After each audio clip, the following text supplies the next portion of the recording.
Hello gardening friends, welcome to Backyard Basics. So it's this time of the year, December, January, February, you're going to find bare root plants in your garden center.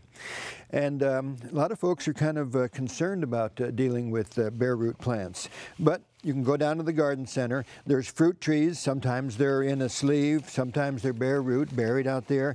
It's something really important about your success. They're easy to do. A lot of folks have never done it, and they're kind of concerned about bare root. You might find something like this in a grape or a berry or fruit trees too. So you'll pull them out of the ground and they'll bring them to you. You know, when you're looking around, you might find that there's damaged roots, and we really want to remove those. Here's one right here just dangling. So I'm going to go in there and make a nice clean cut on it. Any other damaged ones? No, it's looking good right now.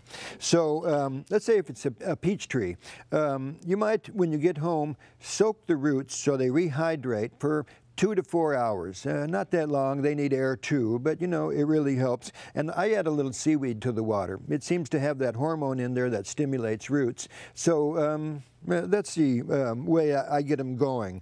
All of them, any of the bare roots.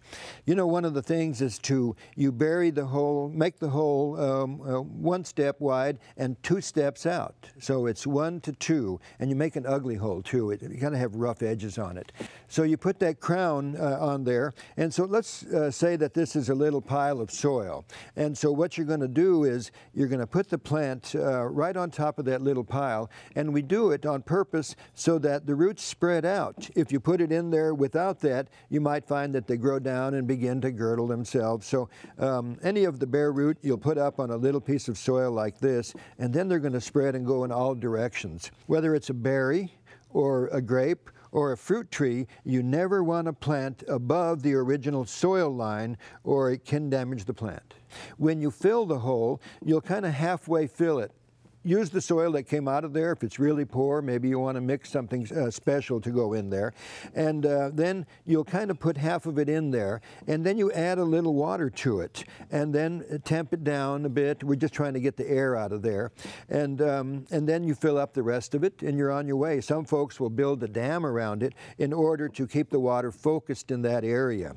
The first 2 weeks are the more crucial weeks of them all. This is the difference between the survival of your plant and the success of it. You know, one of the things that can happen is those roots will dry out if you don't give it enough water, and yet you have to be careful not to overwater.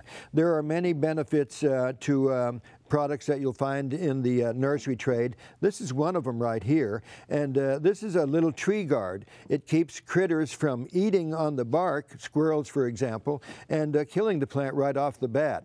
The other thing it does is it keeps those weed eaters off of there. A lot of folks are careless with their weed eaters. So when you take it home, make sure that it's wrapped very well, keep it moist, put it in a dark place, and ideally you would be planting it in the 24 to 48 hour period. That's also crucial at keeping these things going.